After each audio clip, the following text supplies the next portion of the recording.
अब आपको बताते हैं कि प्रधानमंत्री नरेंद्र मोदी का ये जो यूक्रेन का दौरा है किन मायनों में और क्यों खास हो जाता है।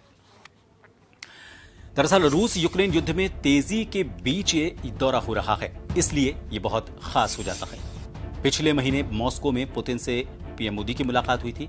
इसके अलावा यूक्रेन को युद्ध विराम में मदद की भी उम्मीद है और आज जिस दिन मुलाकात होगी 23 अगस्त, उस दिन यूक्रेन का फ्लैग डे भी है। ये कुछ ऐसे बिंदु हैं जिनकी वजह से ये मुलाकात काफी खास हो जाती है और यही वजह है कि अंतर्राष्ट्रीय स्तर पर पूरी दुनिया की नजर इस मुलाकात पर बनी हुई है। भारत के जो वैश्विक रिश्ते हैं, अंतर्राष्ट्रीय रिश्तों पर इसका क्या असर होगा, यह भी देखना लाजमी होगा। इसके अलावा चूंकि रूस के साथ भी रिश्ते भारत के अच्छे हैं और यूक्रेन के साथ भी काफ़ी अच्छे रिश्ते रहे हैं, तो ऐसे में उन दोनों के युद्ध के बीच हम कौन सा ऐसा बीच का रास्ता निकाल सके ताकि रिश्तों में किसी तरह की कोई खराबी ना आए और वहां पर युद्ध विराम को लेकर भारत अपनी तरफ से क्या सकारात्मक कोशिश कर सकता है। इसके अलावा सामरिक, व्यापारिक और जो दूसरे रिश्ते हैं उन सभी को किस तरह से मजबूत किया जा सकता है, ये काफी महत्वपूर्ण इस मुलाकात के बाद हो जाता है। आपको बता दें कि करीब 45 साल बाद इससे पहले पोलैंड पहुंचे हैं प्रधानमंत्री नरेंद्र मोदी और जिन मुद्दों की हम बात कर रहे हैं, जिनकी वजह से ये मुलाकात बड़ी खास हो जाती है,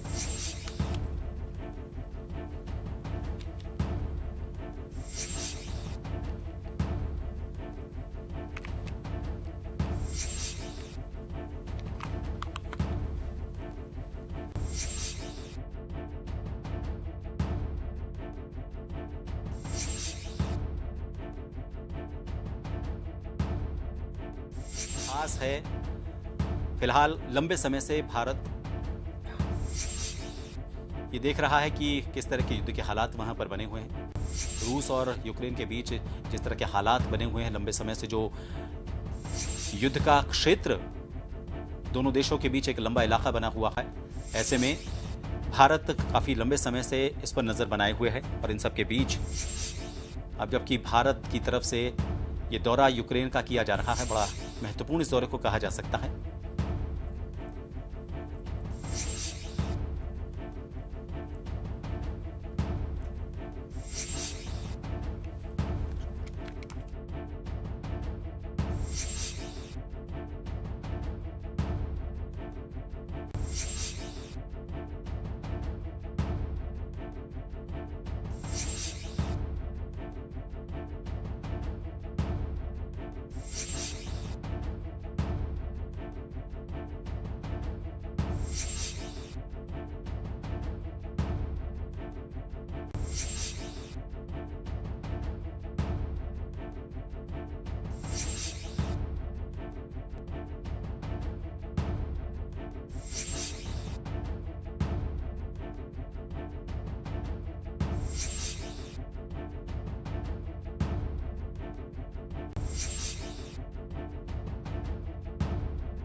मुलाकात इतनी खास क्यों हो जाती है, इसको लेकर बात करेंगे। हमारे साथ विदेश मामलों के जानकार डॉक्टर करुणी सिंह जी इस वक्त फोन लाइन पर जुड़े हुए हैं। डॉक्टर साहब, बड़ा इंपॉर्टेंट इसलिए हो जाता है क्योंकि लंबे समय से पूरी दुनिया देख रही है कि एक दुनिया की महाशक्ति रूस और दूसरा उसके साथ उसका एक पड़ोसी मुल्क यूक्रेन, उन दोनों के बीच लंबे समय से युद्ध चल रहा है। हमारे लिए ये बहुत जरूरी हो जाता है कि हम अपने आप को बिल्कुल न्यूट्रल रखते हुए हर किसी देश के साथ अच्छे रिलेशंस रखें। अब जबकि इन हालात में भारत से प्रधानमंत्री मोदी यूक्रेन जा रहे हैं, ज़ेलेंस्की से मुलाकात करेंगे, क्या इंपॉर्टेंस ही इस मुलाकात की रह जाती है और कितना असर वैश्विक स्तर पर हमारे दूसरे देशों के साथ रिश्तों पर इसका असर पड़ सकता है? देखिए, आपका पहला सवाल तो यह है कि भारत क्या कोई मध्यस्थता कर सकता है, इस तरह का सवाल है कि भारत क्या कर सकता है। देखिए, 2-3 दिन पहले हमारे एक्सटर्नल अफेयर्स मिनिस्ट्री का मीडिया के सामने बात हुई, स्टेटमेंट दिया। बार बार मीडिया वालों ने जब प्रेस कॉन्फ्रेंस हुई तो सवाल पूछे कि क्या प्रधानमंत्री मोदी कोई प्रस्ताव लेके जाएंगे, मीडिएट करेंगे। तो वो घुमा फिरा के भी पूछा, एक कोरेस्पोंडेंट का सही जवाब नहीं है, दूसरे ने भी पूछा, घुमा फिरा के पूछा। अल्टीमेटली हमारे मिनिस्ट्री का यह रेस्पॉन्स था कि आपको जब यात्रा पूरी हो जाएगी तो हम शेयर करेंगे, कोई इंफॉर्मेशन होगी तो इससे एक चीज स्पष्ट है कि कोई प्रस्ताव लेके नहीं जा रहे हैं। तो इस हिसाब से मैं ये कह सकता हूँ कि ये सद्भावना यात्रा है। लेकिन भारत यूक्रेन की मानवीय सहायता हमेशा करता रहा है और लगभग 16 कंसाइनमेंट भेजे हैं मानवीय सहायता के रूप में, अलग अलग तरीके के। तो मानवीय सहायता भारत कर रहा है, लेकिन मध्यस्थता का प्रस्ताव लेके कोई नहीं जा रहे हैं प्रधानमंत्री मोदी। और अब जैसा हालात रशिया और यूक्रेन दोनों में ही बन रहा है, तो वो केवल बाहर का ही नहीं, नेटो और रशिया ही नहीं, रशिया के अंदर और यूक्रेन के अंदर प्रॉब्लम्स होती लग रही हैं। क्योंकि यूक्रेन में अभी जो ऑर्थोडॉक्स चर्च है, जो रशिया का समर्थक है, उस पर बैन लगा दिया वहाँ की पार्लियामेंट में।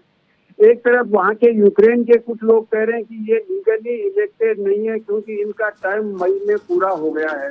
तो यूक्रेन के अंदर एक हालात खराब हो रही है।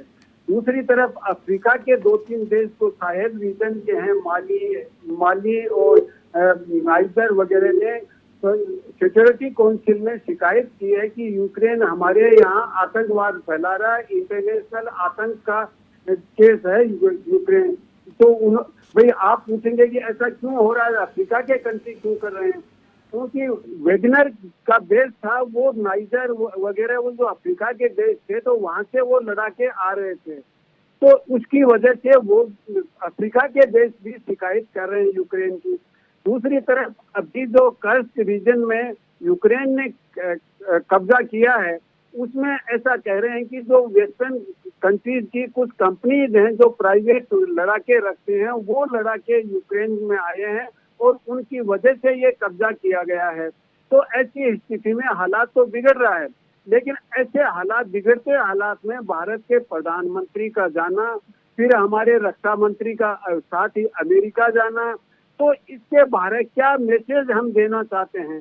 क्योंकि जब रशिया पिछले महीने प्रधानमंत्री गए तो जेलेंस्की ने ये कहा कि एक हत्यारे से सबसे बड़े प्रजातंत्र का नेता मिल रहा है, तो उन्होंने बहुत निराशा व्यक्त की थी। लेकिन अब भी मुझे कुछ आशा नहीं लग रही है कि बातचीत होगी, ये मानवीय सहायता की होगी, लेकिन बातचीत के लिए वातावरण बन सकता है, ये बनाने का प्रयास हो सकता है। क्योंकि पोलैंड यूक्रेन के बहुत नजदीक है, बहुत बड़ी सीमा लगती है, और यूक्रेन की जो मदद हो रही है यूरोपियन कंट्री से, वो पोलैंड के थ्रू ही हो रही है। तो भारत के प्रधानमंत्री का पोलैंड जाना, पोलैंड के बाद यूक्रेन जाना, और पहले रशिया जाना, रशिया के बाद ऑस्ट्रिया जाना, क्योंकि ऑस्ट्रिया में रशिया का प्रभाव बहुत है और यूक्रेन में पोलैंड का प्रभाव बहुत है। तो निश्चित रूप से ये संकट से तो संबंधित है, लेकिन मध्यस्थता का प्रस्ताव भारत के प्रधानमंत्री लेके नहीं जा रहे हैं। वो पोलैंड और यूक्रेन के जो रिश्ते हैं, उन रिश्तों के संदर्भ में प्रयास करेंगे कि कहीं शांति का रास्ता निकले और उसका शांति का वातावरण हो। तो पोलैंड में विजिबल तो ये होगा कि पोलैंड से जो प्रगाढ़ मैत्री है पहले से है भारत के, आज से नहीं है। क्योंकि द्वितीय विश्व युद्ध में कोल्हापुर और जो 2 महाराजा थे गुजरात के, उन्होंने पोलैंड के बहुत से बच्चों और महिलाओं को शरण की थी, उनकी कैद की थी। जी बिल्कुल, बड़ा इंपॉर्टेंट इस मुलाकात को, और पुराने जो रिश्ते रहे हैं हमारे पोलैंड के साथ, उनके बीच में पोलैंड को साथ लेकर यूक्रेन से अगर बात की जाएगी और वो सीधी मध्यस्थता ना होकर, आप ये कहना चाह रहे हैं कि सीधी मध्यस्थता ना होकर किसी को साथ लेकर अगर कोई कोशिशें की जाती हैं तो कामयाब भी ज्यादा होंगी, और इससे जो रिश्ते हैं भारत के दूसरे देशों के साथ उन पर भी बहुत ज्यादा असर नहीं पड़ेगा। बहुत बहुत शुक्रिया डॉक्टर साहब हमसे जुड़ने के लिए। तो अब पहुंच चुके हैं पोलैंड प्रधानमंत्री नरेंद्र मोदी, और उसके बाद अब उनकी जो यात्रा होगी और यूक्रेन के लिए होगी, जो काफ़ी महत्वपूर्ण कही जा सकती है।